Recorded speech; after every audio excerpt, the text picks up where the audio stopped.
Euroglovis am გესალმებით, მე გახლავართ ზოგი მიცნოთ, ვისაც არ მიცნოთ, საქართველოს ბანკის ჯგუფის უფროსი გახლავართ, ვინც უშუალოდ კოორდინირებას უწევს ამ სასწავლებლის გაცემას, მეზობელობის ბიზნესის, ისევე აგროს ესეც. ჩვენი გადმოსვლის მიზეზია, თქვენთან შეხვედრის ერთ-ერთი მიზეზი გახლავთ ის, რომ ბატონმა ვერ მოთხოვა, არაცელი ჩვენი მიზანიც არის, რომ დავაფინანსოთ სოფლის მეურნეობა. სოფლის მეურნეობის დაფინანსებაში საკმაოდ კარგი პირობები შემოვიდა, რაც გულისხმობს EAP აგროკრედიტს. EAP აგროკრედიტი თავისუფლად არის, რომ რაღაც შეცვალს გაიგეთეთ, რომ ზოგადად წარმოგენა გქონდეთ, რაზეა საუბარი. სამთავრობო პროგრამა არის და დაყოფილია რამოდენიმე კომპონენტებად. ჩვენ თანამშრომლობთ უცებ ფერმერებთან თანამშრომლობთ 5000 ლარის ჩათვლით და ზემოთ. ანუ თუ ჩვენ გამოდის ფერმერები უნდა დავუშვათ 2000 ლარი, ან 3000 ლარი, სამწუხაროდ EAP აგროკრედიტის ფარგლებში ჩვენ მას ვერ ვაფინანსებთ. ახლა რაც შეეხება უშუალოდ თუ ვიზზე არის ეს გათვლილი. თუ ჩვენ გამოდის ფერმერი, აუცილებლობას წარმოადგენს, რომ ის თანხა, რასაც ითხოვს ეს არის ფერმერი, აუცილებლობას ის უნდა ჩაიდოს სოფლის მეურნეობაში. არც ერთი თეთრი სხვაგან არ უნდა წავიდეს. ანუ სხვაგან წავიდეს მას გულისხმობს. ანუ დავუშვათ ბინის შესაძენა, გასარემონტებლა. ანუ პროექტის მიზანი არის, რომ ის თანხას, რაც ითხოვს ფერმერი, აუცილებელია ერთი თეთრის ჩათვლით ჩაიდოს სოფლის მეურნეობაში. სოფლის მეურნეობაში შეგვიძლია ჩვენ დავაფინანსოთ მრავალ კუთხით. ეს შეიძლება იყოს, იწყება სახნავის, ათესის, შეგვიძლია მიცეთ ნებისმიერი მიზნობრიობა, რომელიც თავარია ეს ყველაფერი იყო ჩადებული სოფლის მეურნეობაში. თვითონ პროცენტი საკმაოდ დავალია, მაქსიმუმ ეს აღწევს 8%-მდე, შეიძლება იყოს 7, მინიმუმი არის 6%-იანი სესხი. წლიურზეა საუბარი. თვითონ გადახდის გრაფიკიც საკმაოდ ისეთი მორგებული არის, თვითონ ფერმერის შემოსავლებზე დამოკიდებული, შეიძლება საშეღავათი პერიოდი მიცეს მაქსიმუმ 9 თვის განმავლობაში. ანუ მივეცით ახლა ჩვენ თანხა და მოხნა დათესა შეიძინა ყველა ეს პრეპარატი, რაც აუცილებელია მოსავლის მოსაყვანად და გადავიხადა, როცა უკვე ეს გაიტანა ბაზარზე, გაგირდა და მომხმარებელს დაუჭდა ფული.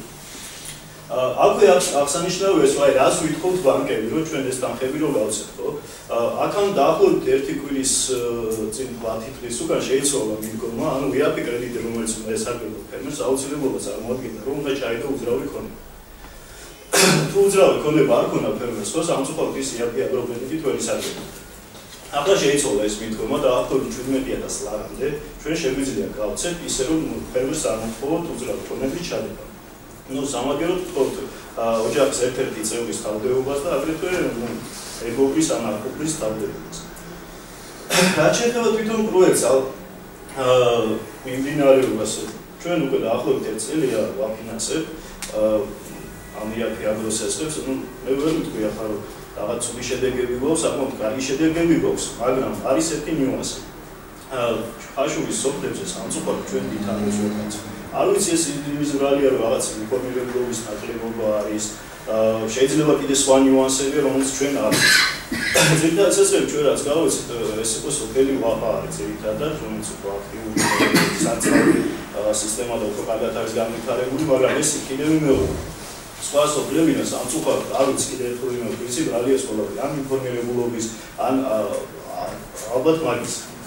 და ამიტომ ჩვენი მიზანია თქვენი დახმარებით თითოეულ გლებს, ვინც კი ამუშავებს ნიადაგს, აუცილებელი არა ნიადაგს ამუშავებს, შეიძლება მესაქონლეობას შეიძლება იქ მეცხვარეობას მიდევს, რომ მივაწვნეთ, მაგრამ შეგვიძლია EAP-ს ესხი განავითაროს თავისი ბიზნესი.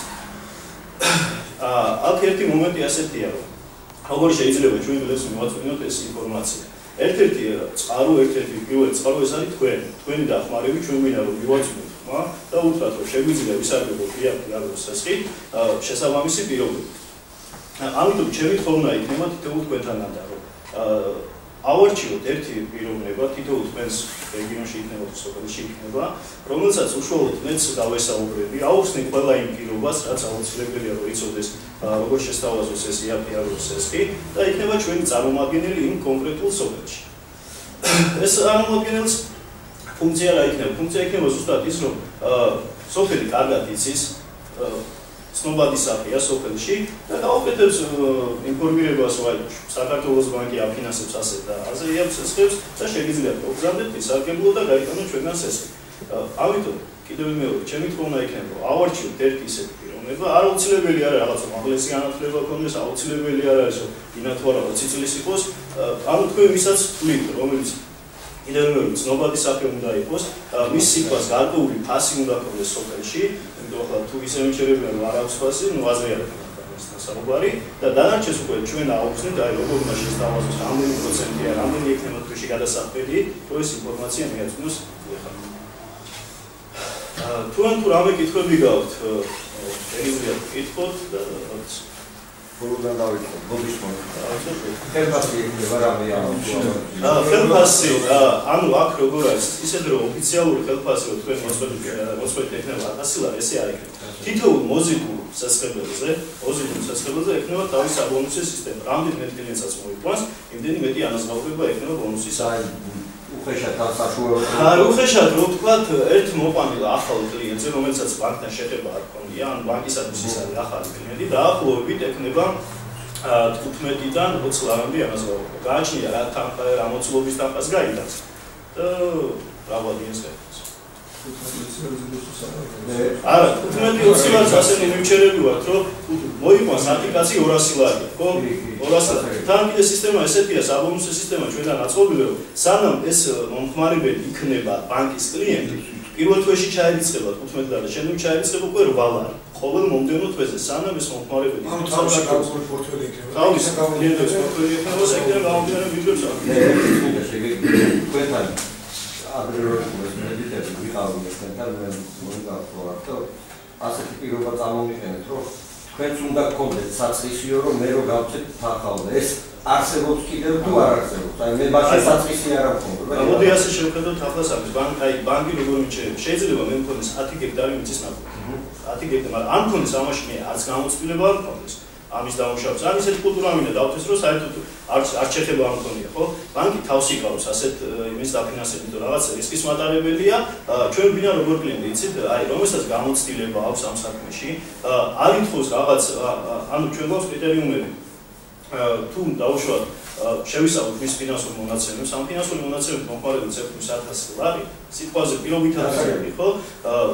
1000 ლარი ვერანაირად ვერ ვიცი რა უზრუნველყოფა წამოვიდოს 10000 ლარს.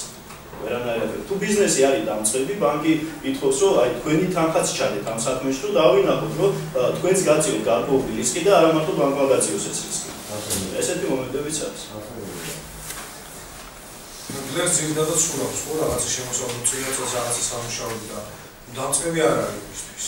დაახლოებით 17000 ლარი რო გაიტანოს, რამდენი უნდა საწყისი თანხა რო ქონდეს თვითონ მოდი ასე დავსვათ, ასე არ არის, რომ საწყისი ქონდა დავუშვათ, აქვს 10 გექტარი მიწის და სიტყვაზე პირობითად ძალიან 5 გექტარი მიწის ნაგვეთი, ხო? ჟანშენ ქონდა დამუშავებული, დავუშვათ, კარტოფილი ქონდა დათესილი და იცის როგორ ხდება მაგის. ასეთ პიროვნებას, რომელსაც არ გამოცდილება, ხო, ჩვენ არ ვითხოვთ, რომ გინდა თუ არა თქვენ საწყისი თანხა ქონდეთ. არ ვითხოვთ ამას. ეს არის ინდივიდუალური, არ არის რაღაც ესეთი მიდგომა, რომ აი გინდა თუ არა რაღაც საწყისი თანხა მოთხოვთ, არ მოთხოვთ. რაღაც ინდივიდუალურია და ყველასთან ინდივიდუალურად ხდება ამის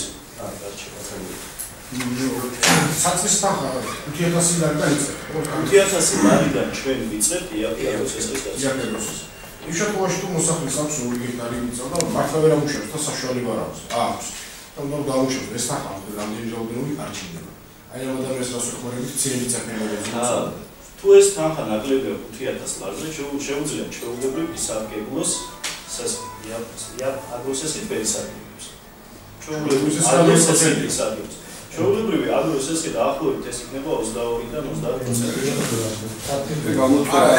ეს რა არის, არ არის ისეთი ზღვარი, იმიტომ დღესდღეობით მუშაობენ რა, ანუ სხვა. არა, გასაგებია რომ არის ბევრი მეხოს სოფლიოში შეხება აქვს მოსახლეობას და რომელსაც ჭირდება სათესლება სამა შეიძინოს და მოვიდა სამუშაოდ. არა, 5000 ლარი გაჭირდება. გასაგებია არის ეხლა ესაც მუშაობს, ეგრე არის მიკროსაფინანსოები, რომელიც მუშაობენ. მაგრამ გაცილებით მაღალი, ანუ თქვენ უნდა სხვა პატარა სესიებზე. არა, საკუთარ პროცენტები მაღალია სხვა ბანკში. ეს იაფეროს არის პროგრამა, რომ 5000 ლარამდე გასცეთ ეს იაფეროს. ანუ ფაქტობრივად ეხლა და დამუშავებაში. ის აპლიკაციაში ამხარებდა და ჯგუფის ესე გაგეთეს. ესე იგი, მიაწევს სხვა გვარად იყო და უფრო მეტი გარანტია ჭირდებოდა ეს კონების შესაძლებლობა იყო. ეხლა შეიცვალა ვერტიკალურად და არის მხოლოდ გარანტიული საჭირო ოჯახის წევრი ან მეგობარი. აუცილებლობა წარმოადგენს და პლუს ერთი მეგობარი. ოჯახის წევრი ვამბობთ, რომელიც შემოსავალი არ აქვს სახელმწიფო ან არანაირი არც პენსიონერი, თუ შეიძლება ამ შემთხვევაში გამოდეს განა. აი ახლა ანუ ოჯახის წევრის თავდადებული არას გულისხმობს, უბრალოდ ოჯახი რომ იყოს ინფორმირებული. ესე იგი შემოსავალს არ აქვს შემთხვევაში მნიშვნელობა. ძალიან კარგი. ინფორმირებულის ნორმაზე რო იყოს, რა ოჯახი. აი არის უბერტო. სპორტული პროგრამები. და ახლა მე ჩემს საზოგადოებრივ მასალაშიები თქვენ თქვით რომ აი გოლსა და ქალებში შედარებით მეტი გარანტიები იყო და ამის გამო იყო რომ უფრო იოლი იყო თქვენთან თქვენთვის მათთან ურთიერთობა ფერმერებთან და ხაშუში ცოტა სულ ამაზე ვიზიარებდა საუბრობ ძალიან დიდი ხანია. სოფლის მეურნეობას ნაკლები ყურადღება ეწეოდა ჩვენი მკაცრი პირობების გამოც იყო ეს იმის გამო რომ არაინფორმირებულობა არ არის საქმე ესე ვფიქრობ. არაფერ შუაში, იმიტომ რომ გლეხი მოწყვეტილი იყო მიწას და ხა ვაყარ და ვაყასთან ბევრად უკეთესი მდგომარეობა იქნება, უნებრივია, იმიტომ რომ იქ ტრადიციულად დიდი ხანია ხალხი მუშაობს მიწასთან. ოსიაუთან, ანუ კაცრი პირობებისა და